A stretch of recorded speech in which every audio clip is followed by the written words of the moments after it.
बिस्मिल्लाहिर्रहमानिर्रहीम। अस्सलामुअलैकुम नाज़रीन, लाखों करोड़ों दुरूद सलाम मोहम्मद मुस्तफ़ा सल्लल्लाहु अलैहि वसल्लम पर और उनकी आल पर। मैं हूँ रेहान भट्ट और आप देख रहे हैं वकील टीवी।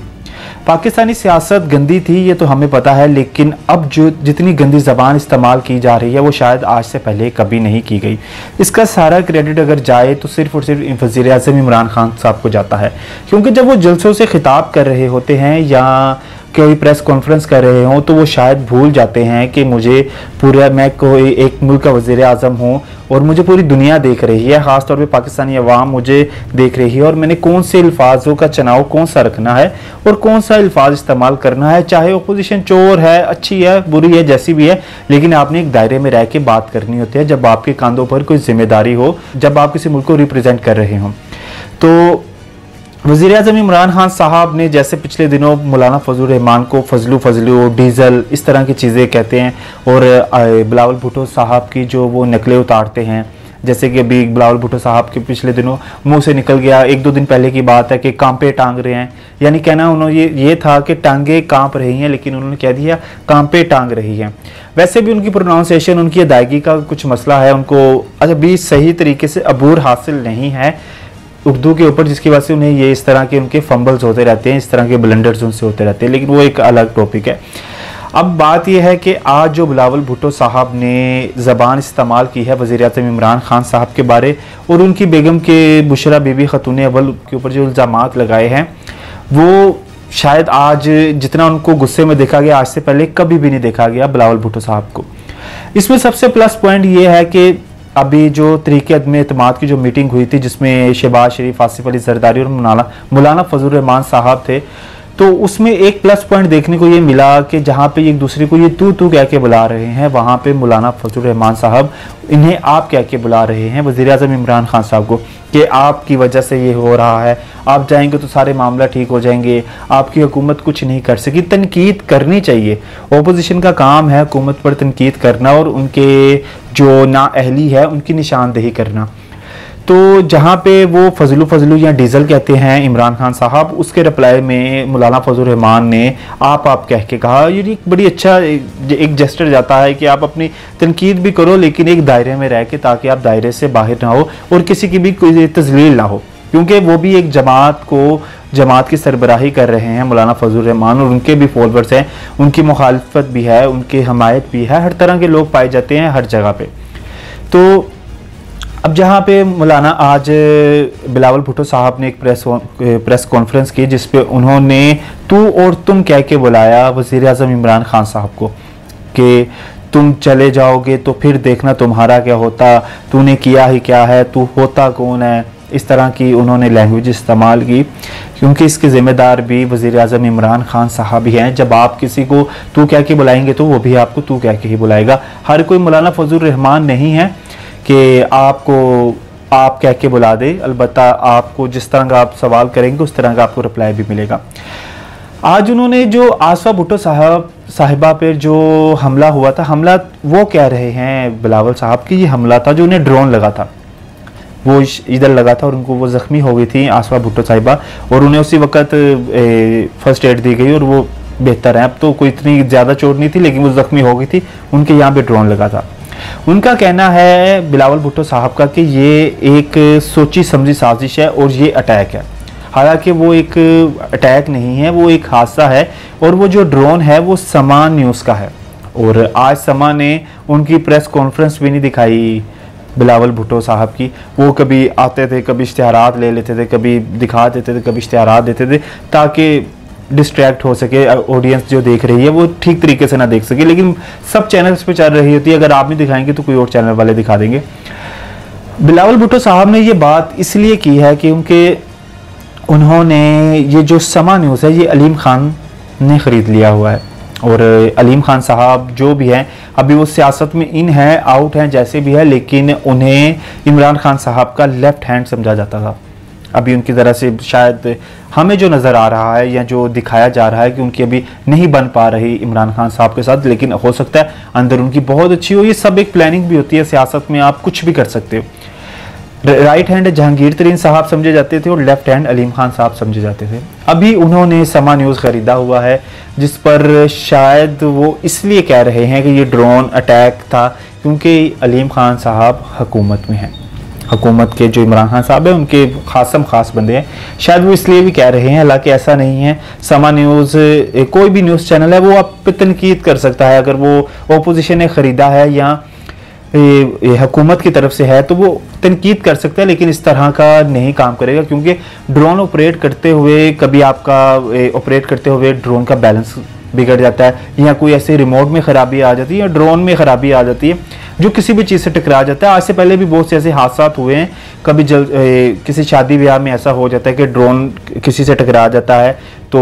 आउट हो जाता है बैलेंस। लेकिन अगर आप इसको अटैक कह दें तो उन्होंने कहा कि ये एजेंसियों से मैं रिक्वेस्ट करता हूं कि इसकी पूरी तहकीक की जाए और इस हमले की जो भी इसके मुल्जिमान हैं, जिसने भी कराया है, उन्हें कैफरे किरदार तक पहुंचाया जाए। अलबत्ता इतनी बड़ी बात नहीं है कि आप इसको करें, लेकिन चलो वो उनकी राय थी, वो उन्होंने अपनी राय बताई। अब उन्होंने खतून अव्वल के हवाले से भी कुछ बड़े ही इल्ज़ामात लगाए हैं। बिलावल भुट्टो साहब ने कहा है कि मैंने कभी भी उनके बारे में कोई ऐसी गलत बात नहीं की, लेकिन आज उन्होंने कहा कि जो भी पंजाब में पोस्टिंग होती है वो बगैर पैसे के नहीं होती, और वज़ीर आला उस्मान बुज़दार जो हैं ये भी पता है हमें ये क्यों आए हैं और उन्हें क्यों लगाया गया है वज़ीर आला पंजाब। ये डायरेक्टली इनडायरेक्टली उन्होंने खतून अव्वल के हवाले से ही ये उन्होंने इल्ज़ाम लगाया है कि ये सब खतून अव्वल यानी बुशरा बीबी साहिबा की तरफ से ही है। अब बात यही है कि उन्होंने शौकत खानम के ऊपर भी फंडिंग के हवाले से भी बहुत से संगीन इल्ज़ामात लगाए हैं, और उन्होंने ये भी कहा है कि हमारी हुकूमत आ जाए। इमरान खान साहब शुक्र करो कि हमारी हुकूमत आ जाए, क्योंकि आसिफ जरदारी साहब मुखालफीन को माफ़ करना जानते हैं। अगर दुआ करो कि हमारी हुकूमत आ जाए, हम तुम्हें माफ़ कर देंगे। इतनी सियासत को गंदा कर देना और एक दूसरे की हुकूमत हासिल करने के लिए, हालांकि ये जितनी भी पार्टीज़ हैं, पीटीआई की ये फर्स्ट टाइम गवर्नमेंट कर रही है और इंशाल्लाह ताला दोबारा उम्मीद है कि अल्लाह ताला इनको ना लाए, क्योंकि इन्होंने जो बेड़ा गर्क कर दिया वो भी उसकी भी मिसाल नहीं मिलती। पीपल्स पार्टी को भी हुकूमतें मिली, नून लीग को भी हुकूमतें मिली। अब ये है कि जिसको नहीं आजमाया गया अब उन्हें मौका देना चाहिए। अब हम चाहते हैं कि भाई तहरीक लब्बैक को भी मौका मिलना चाहिए। तहरीक लब्बैक का भी कुछ एजेंडा है, तहरीक लब्बैक के भी कुछ काम करने के एक सिनेरियो है, उसके कुछ जज्बात हैं, उसका कुछ जोश है, और हम चाहते हैं कि तहरीक लब्बैक को भी एक मौका मिले। बाकी अल्लाह बेहतर जाने कि कौन आएगा कौन नहीं आएगा। हम तज़किया तो कर सकते हैं, हम एक राय दे सकते हैं, हम अपना मशवरा दे सकते हैं, अपनी फीलिंग्स जाहिर कर सकते हैं कि भाई अब इनको भी मौका मिलना चाहिए, क्योंकि खादम हुसैन रिजवी साहब ने बहुत सी कुर्बानियाँ दी हैं, और अब उम्मीद करते हैं कि उनके जो आगे उनकी जो चला रहे हैं साथ हुसैन रिजवी साहब, वो उनकी पूरी वो जो उनके थे मामलात और उनकी जो नीयत साफ नीयत थी रिजवी साहब की, खादम हुसैन रिजवी साहब की, और उनके लेके अच्छे तरीके से चल सके, अल्लाह ताला उनके मकसद में कामयाब करे। अब जहांगीर तरीन और परवेज़ इलाही साहब दोनों का एक मौक़िफ़ है कि उस्मान बुज़दार को हटाया जाए, और कहा यह जा रहा है और डिमांड भी यही है कि परवेज़ इलाही को वज़ीर आला पंजाब लगाया जाए, क्योंकि उस्मान बुज़दार शहबाज शरीफ के अगर मुकाबले में देखा जाए तो उस्मान बुज़दार ने कुछ भी नहीं किया। शहबाज शरीफ साहब ने तो बहुत से काम किए थे, बहुत बेहतर काम किए थे, कुछ खाया कुछ लगाया, ठीक है। अलबत्ता ये भी ठीक नहीं है, सब लगाना चाहिए आपको, अपने मुल्क पे ही लगाना है, अपने लोगों पे ही इन्वेस्ट करना है। हम आप ही के लोग हैं, हम आप ही लोगों को वोट देते हैं, लेकिन उस्मान बुज़दार साहब ने तो उनको कुछ आता ही नहीं है, जिसकी वजह से उन्हें लगा दिया गया, एक डमी सा उन्हें बना दिया है, बिठाया उन्हें हुआ है, और पीछे शायद हुकूमतें कोई और कर रहा है। अलबत्ता जो भी मामलात है, अब सियासत यहाँ तक आ चुकी है, और तहरीक अदम एतमाद जो है वो उसमें कामयाब हो पाएंगे कि नहीं। अब इस पर शेख रशीद साहब ने एक बड़ा ही अजीब सा एक बयान दिया है, जो एक प्रोफेशनल सियासतदान या प्रोफेशनल पॉलिटिशियन को इस तरह का ज़ेब नहीं देता कि वो इस तरह की कोई ऐसी हरकत करे कि जिससे लोगों को इंतशार फैले या कोई भी इस तरह का हो। शेख रशीद साहब ने कहा है कि मेरी अपील है कि वज़ीर आज़म इमरान खान के तमाम वोटर्स और सपोर्टर तहरीक अदम एतमाद के दिन पार्लियामेंट हाउस के सामने डी चौक ग्रीन एरिया में जमा हो, ताकि जब ये इनकी तहरीक अदम एतमाद इनकी नाकाम हो तो हम वहाँ पे शुक्राने के नफल पढ़ सके। जब आप शुक्राने के नफल पढ़ने के लिए अपनी वोटर्स और सपोर्टर्स को बुलाएंगे तो सामने से वो भी आएंगे, ओपोजिशन पार्टीज भी अपने वोटर्स और सपोर्टर्स को बुलाएंगे और आप दोनों में क्लैश होगा तो नुकसान किसका है? जब आप लोग हुकूमत में रह के इस तरह के काम करेंगे तो आम जो अवाम है, जो हम लोग हैं, तो हम लोग किस साइड पर जाएंगे?